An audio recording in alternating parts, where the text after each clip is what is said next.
الحمد لله نحمده ونستعينه ونستغفره ونؤمن به ونتوكل عليه ونعوذ بالله من شرور أنفسنا ومن سيئات أعمالنا من يهده الله فلا مضل له ومن يضلله فلا هادي له وأشهد أن لا إله إلا الله وحده لا شريك له وأشهد أن سيدنا ونبينا ومولانا محمدا عبده ورسوله صلى الله تعالى عليه وعلى آله وصحابه وبارك وسلم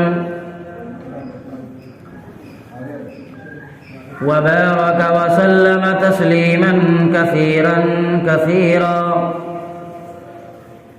أما بعد فأعوذ بالله من الشيطان الرجيم بسم الله الرحمن الرحيم اليوم أكملت لكم دينكم وأتممت عليكم نعمتي ورضيت لكم الإسلام دينا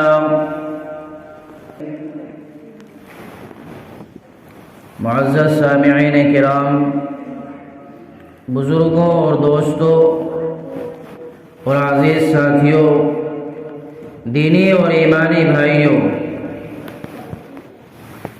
اللہ سبحانہ و تعالی نے ہمیں بے شمار نعمتوں سے نواز رکھا ہے، اور اللہ تبارک و تعالی کی اتنی نعمتیں ہیں کہ اگر انہیں ہم شمار کرنا چاہیں، انہیں گننا چاہیں تو یہ ناممکن ہے، امپاسبل ہے۔ ہم اللہ کی نعمتوں کو شمار نہیں کر سکتے۔ اللہ تعالیٰ نے خود قرآن کریم میں ارشاد فرمایا وَإِن تَعُدُّوا نِعْمَةَ اللَّهِ لَا تُحْصُوهَا، کہ اللہ تبارک و تعالیٰ کی نعمتیں انگنت ہیں، اتنی نعمتیں ہیں، بے شمار نعمتیں ہیں کہ ہم انہیں گننا چاہیں اور شمار کرنا چاہیں تو شمار نہیں کر سکتے۔ ایک سانس ہی کی نعمت کو لے لیجئے، شیخ سعدی رحمۃ اللہ علیہ کہتے ہیں کہ سانس لینے کے اندر ہی دو نعمتیں ہیں اللہ تبارک و تعالیٰ کی، کہ انسان کی سانس اندر جاتی ہے، یہ بھی اللہ کی بڑی نعمت ہے، اور سانس کا باہر آنا یہ بھی اللہ کی نعمت ہے۔ اگر سانس اندر نہ جائے تو بھی انسان کی موت ہے، اور اگر سانس باہر نہ نکلے تب بھی انسان کی موت ہے۔ اس لیے سانس کا جاری اور ساری ہونا یہ بھی اللہ کی بہت بڑی نعمت ہے۔ اس لیے جتنی اللہ تبارک و تعالیٰ کی نعمتیں ہیں ہم انہیں شمار تو نہیں کر سکتے، انہیں گن تو نہیں سکتے، لیکن ان نعمتوں کی شکر گزاری ضرور کر سکتے ہیں۔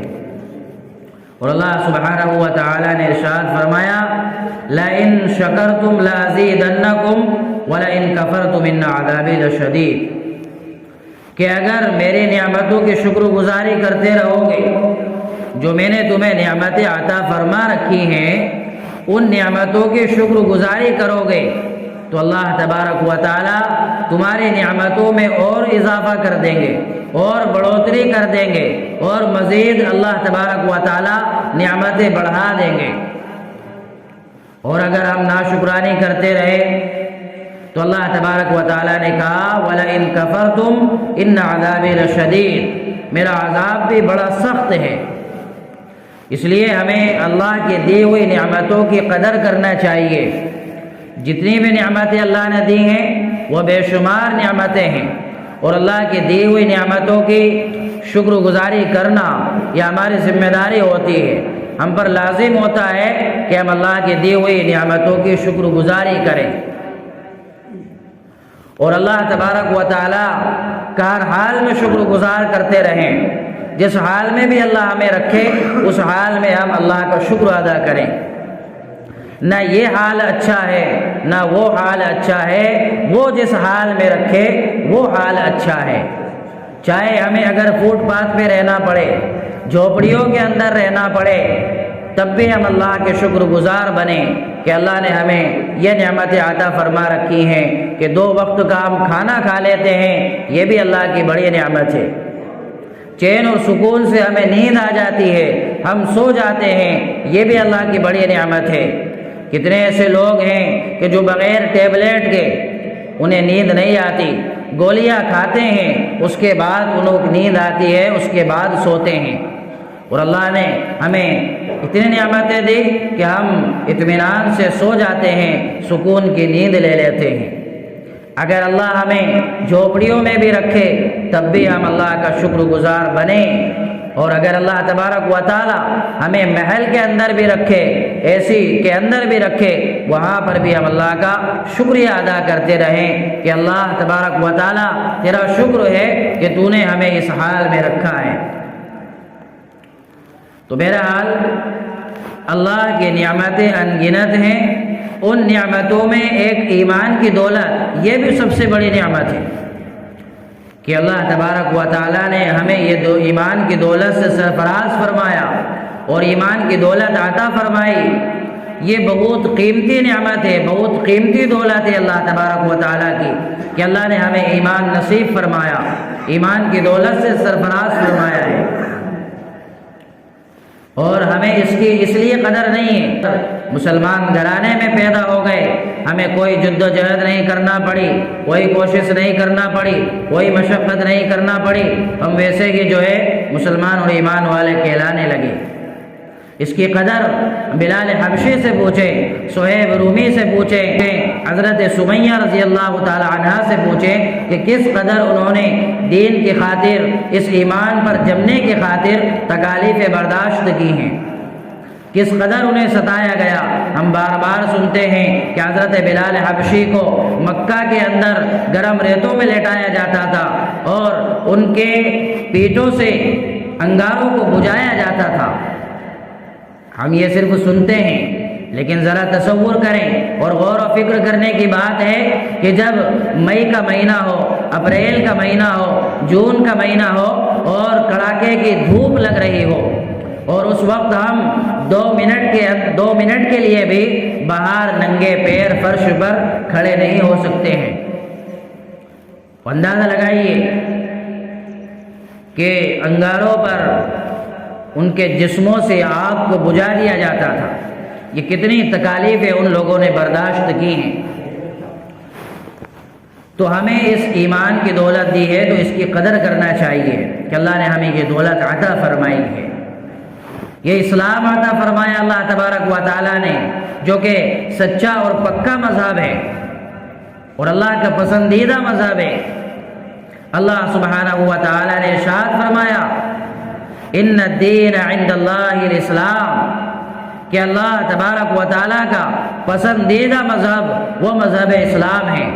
اللہ نے خود اس مذہب کا انتخاب کیا، اس مذہب کو چنا ہے، اللہ خود اس مذہب سے راضی ہیں۔ اور دوسرے مقام پر کہا، وَمَن يَبْتَغِ غَيْرَ الْإِسْلَامِ دِينًا فَلَن يُقْبَلَ مِنْهُ، جو اسلام مذہب اسلام میں داخل ہو چکا ہے، اسلام میں ہے اور اسلام کے علاوہ کسی اور مذہب کو فالو کرتا ہے، کسی اور مذہب کو چنتا ہے، غیر الاسلام دینا فلن يقبل منه، تو اس سے وہ مذہب ہرگز قبول نہیں کیا جائے گا۔ وَهُوَ فِي الْآخِرَةِ مِنَ الْخَاسِرِينَ، اور وہ آخرت میں ٹوٹے میں ہوگا، نقصان اٹھانے والوں میں ہوگا۔ اور اللہ تبارک و تعالیٰ نے اس مذہب کو پسند فرمایا، خود قرآن مجید میں اس کا اظہار کیا گیا۔ اللہ سبحانہ و تعالیٰ نے فرمایا، الْيَوْمَ أَكْمَلْتُ لَكُمْ دِينَكُمْ وَأَتْمَمْتُ عَلَيْكُمْ نِعْمَتِي وَرَضِيتُ لَكُمُ الْإِسْلَامَ دِينًا، کہ آج کے دن میں نے اس مذہب کو تمہارے لیے مکمل کر دیا، کامل کر دیا، اور اس مذہب سے میں راضی بھی ہو گیا، اور میں نے اپنی نعمتیں تم پر تمام کر دی، مکمل کر دی۔ اور دوسری جگہ یہ بھی کہا گیا کہ یہ مذہب تمہیں دے دیا گیا، مذہب اسلام، اب ہماری ذمہ داری ہے کہ ہم اسلام کے اندر پورے کے پورے داخل ہو جائیں، اللہ سبحانہ و تعالیٰ نے فرمایا یا ایھا الذین آمنوا ادخلوا فی السلم کافۃ ولا تتبعوا خطوات الشیطان انہ لکم عدو مبین، کہ ایمان والو اسلام میں مکمل داخل ہو جاؤ، پورے کے پورے داخل ہو جاؤ، ولا تتبعوا خطوات الشیطان، اور شیطان کے نقش قدم پر مت چلو، شیطان کے پیروکار مت بنو۔ اگر شیطان کے نقش قدم پر چلے ہو تو پھر اسی کے ساتھ تمہیں جانا ہوگا۔ انہ لکم عدو مبین، کیونکہ شیطان تمہارا ازلی اور ابدی دشمن ہے، وہ کھلا ہوا دشمن ہے۔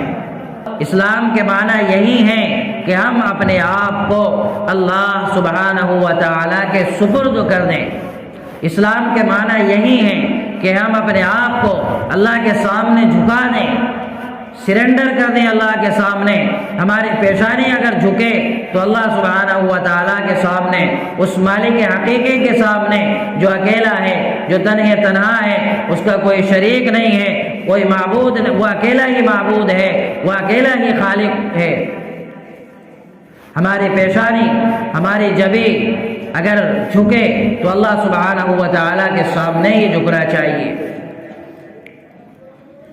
تو ہم مذہب اسلام کو فالو کریں، اس کے اندر پورے کے پورے داخل ہوں۔ ایسا نہیں ہے کہ کچھ احکام کو ہم اپنا رہے ہیں، آدھے کام ہم کر رہے ہیں اور آدھے نہ کر رہے ہیں، بلکہ پورے ہمیں داخل ہونا ہے کہ اسلام میں جو چیزیں ہیں ان کو اپنانا ہے۔ اللہ سبحانہ و تعالیٰ نے ہمارے لیے جو حلال چیزیں ہیں ان کو بیان فرمایا کہ یہ حلال ہے، تو تمہارے لیے ان چیزوں کا استعمال جائز ہے، حلال ہے، اور جو چیزیں حرام ہیں ان کا استعمال کرنا حرام ہے، ناجائز ہے۔ تو حلال بھی واضح ہے، حرام بھی واضح ہے، اس لیے ہمیں حلال کو اپنانا ہے اور حرام سے ہر حال میں احتراز کرنا ہے، اس سے بچنا ہے۔ یہ اللہ کی بڑی نعمتیں ہیں۔ اور پھر اسی کے ساتھ ساتھ ہم سچے اور پکے مسلمان بن جائیں، فہرست والے مسلمان نہیں، بلکہ ہم اللہ والے مسلمان بنیں، اللہ کے نبی کے فہرست والے مسلمان بنیں۔ مسلمان کہتے ہی اسے ہیں جو کہ حدیث شریف میں اس کی تعریف بیان کی گئی، المسلم من سلم المسلمون من لسانہ ویدہ، کہ مسلمان وہ ہے کہ جس کی زبان اور اس کے ہاتھ سے دوسرے مسلمان محفوظ رہیں، وہ ہے اصل مسلمان۔ تو ہماری زبان سے بھی کسی کو تکلیف نہیں ہونا چاہیے، ہمارے ہاتھ سے بھی کسی کو تکلیف نہیں ہونا چاہیے، چاہے وہ مسلمان ہو یا غیر مسلم۔ ہمارے ہاتھ سے کسی کو تکلیف نہ ہو، ہماری زبان سے کسی کو تکلیف نہ ہو۔ زبان سے ہم گالی نہ بکیں، غیبت نہ کریں، جھوٹ نہ بولیں، کسی پر بہتان نہ باندھیں، ان ساری چیزوں کو ہم نہ کریں۔ اور ہاتھ سے یہ ہے کہ ہمارے ہاتھ سے کسی کو تکلیف نہ ہو، کسی کا ناحق طریقے سے ہم قتل نہ کریں۔ تو ہم سچے اور پکے مسلمان بنیں۔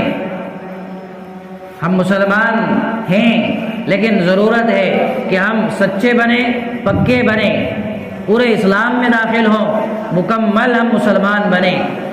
یہ اللہ تبارک و تعالیٰ چاہتا ہے کہ ہم سچے پکے مسلمان بن جائیں۔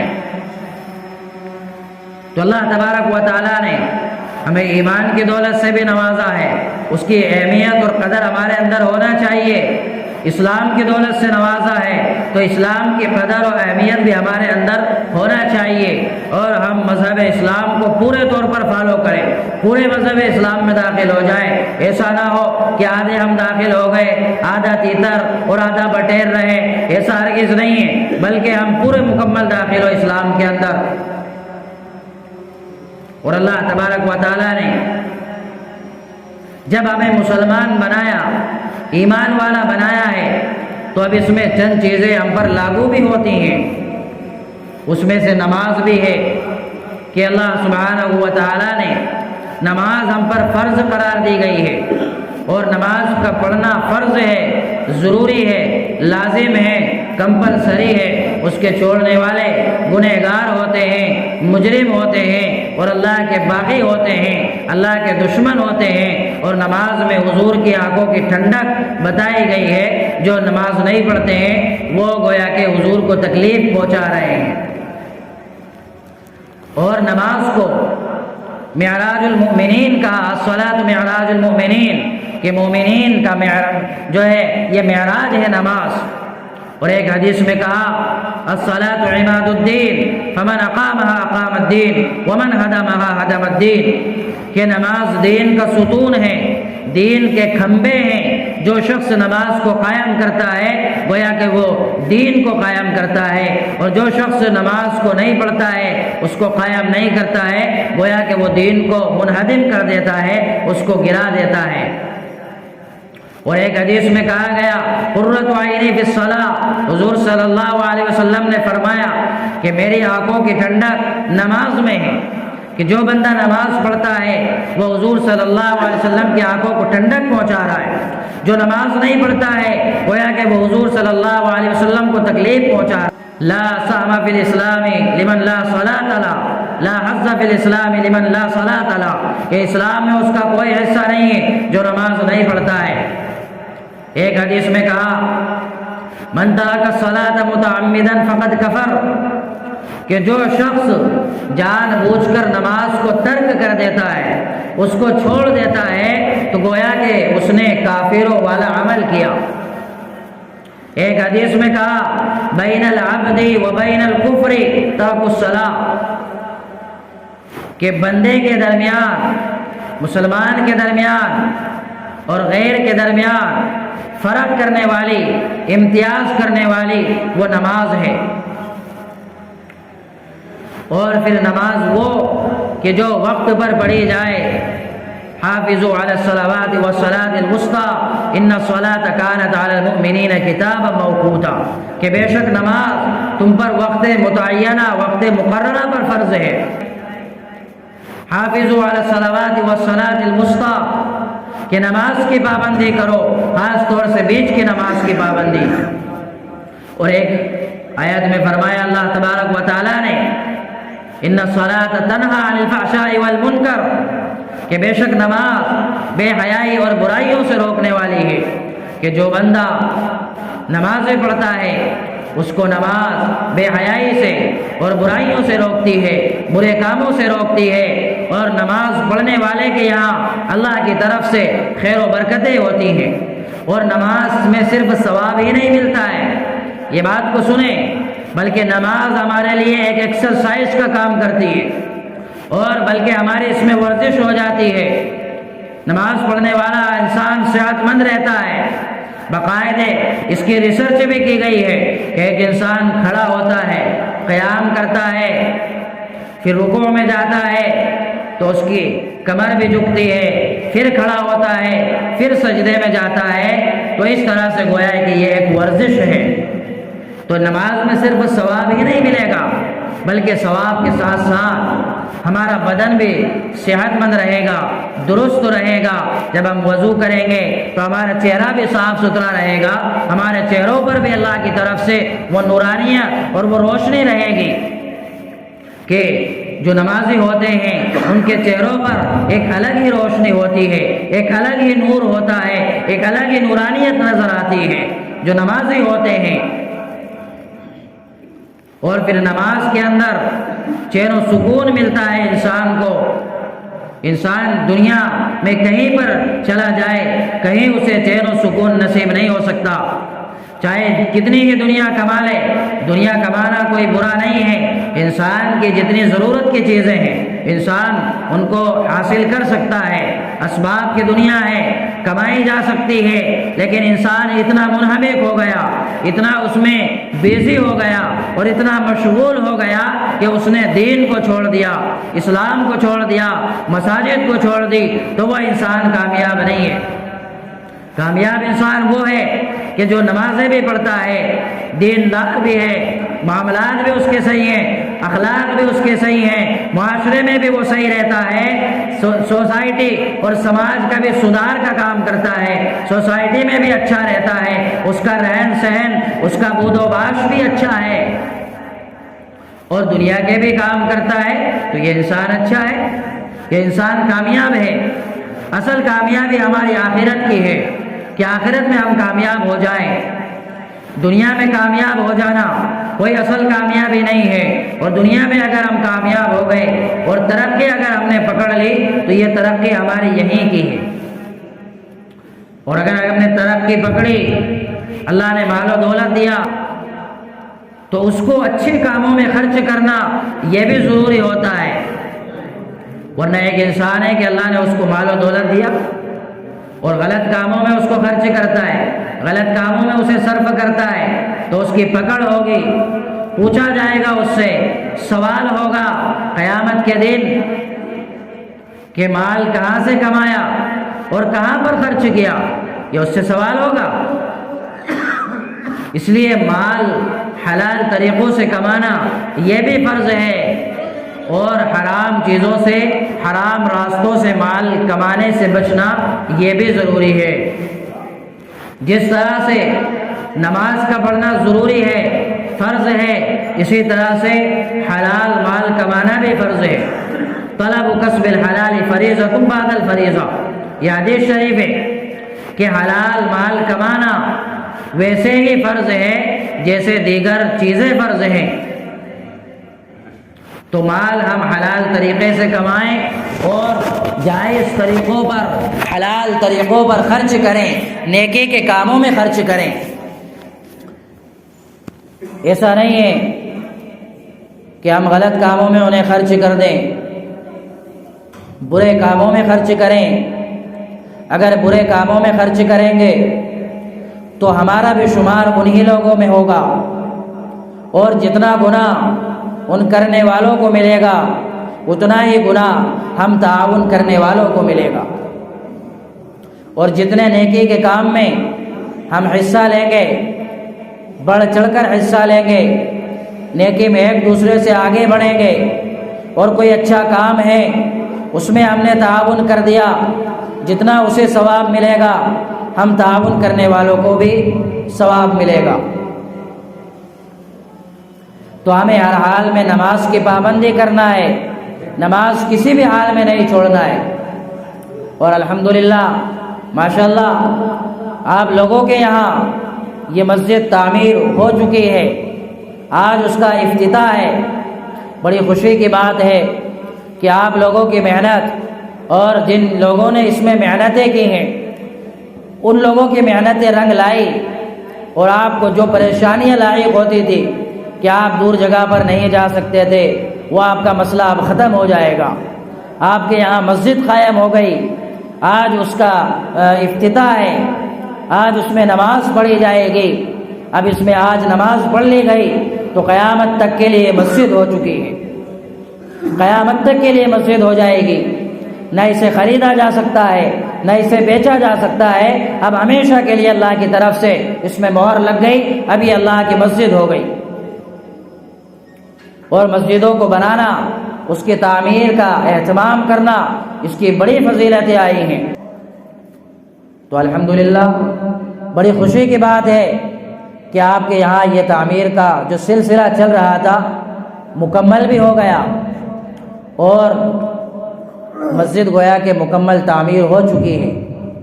اب آج سے آپ کی مسجد کا افتتاح ہو جائے گا، اس میں پہلی نماز پڑھی جائے گی، اور نماز پڑھنے والے بھی بڑے خوش قسمت ہوں گے کہ اس مسجد میں پہلی دفعہ، پہلی مرتبہ نماز پڑھ رہے ہیں۔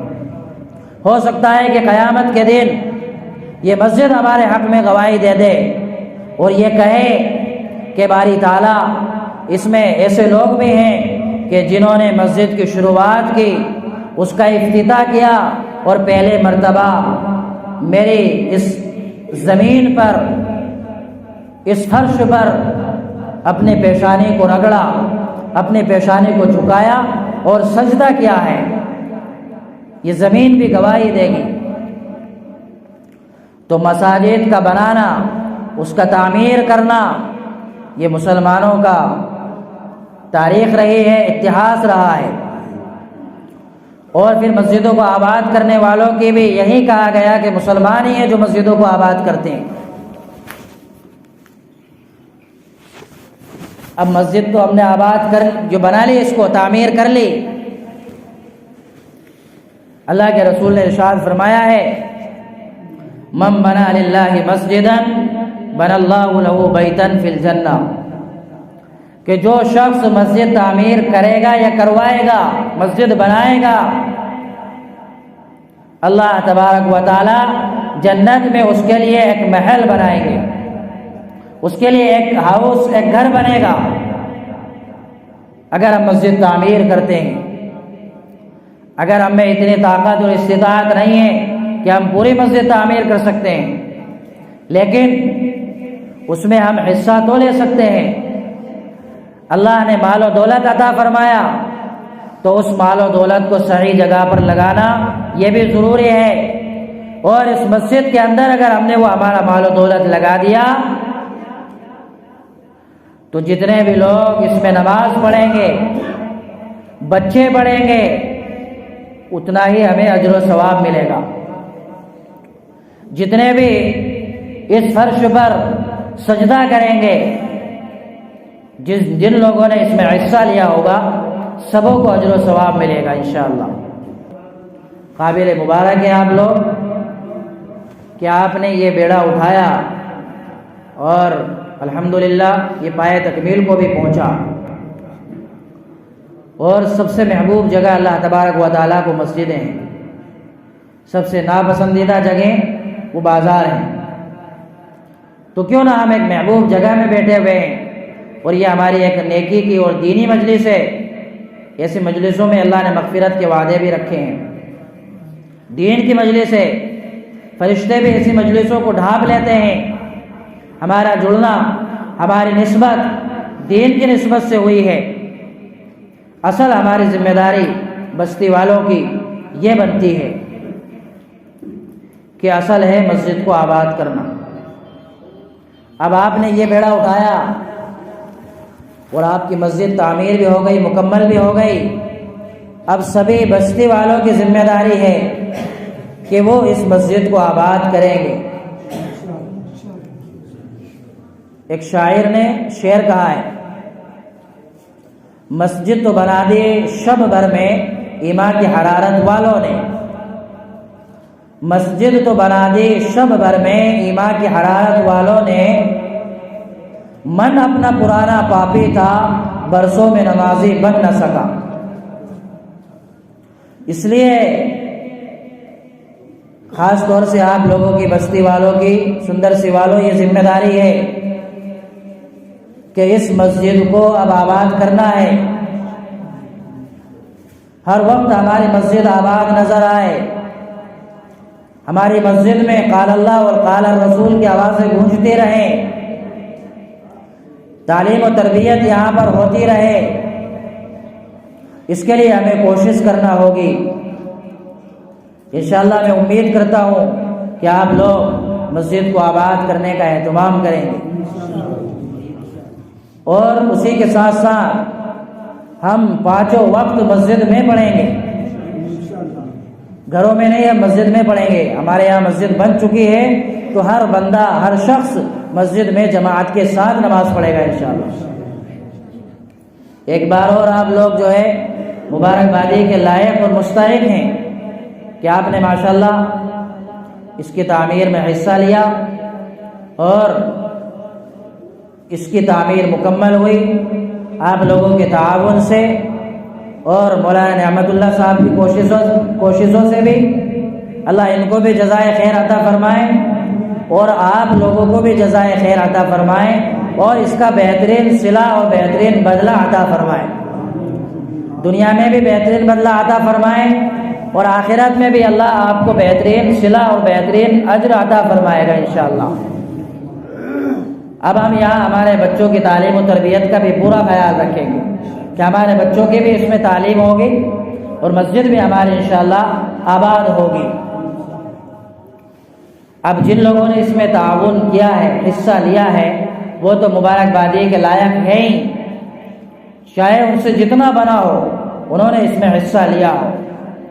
اور ضرورت ہے جو کام اس میں باقی کرنا ہے آپ لوگوں کو، وہ کام اور کریں، اور جنہوں نے ابھی تک حصہ نہیں لیا ہے وہ اس میں ضرور حصہ لیں۔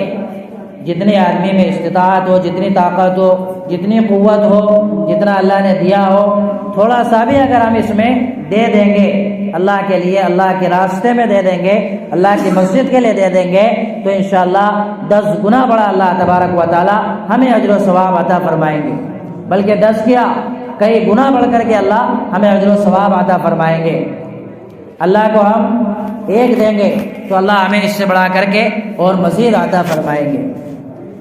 اللہ تبارک و تعالی ہم سب کو کہنے سننے سے زیادہ عمل کی توفیق عطا فرمائے اور ہماری اس مجلس کو بے انتہا اپنے فضل و کرم سے قبول فرمائے۔ آمین وآخر دعوانا ان الحمد للہ رب العالمین۔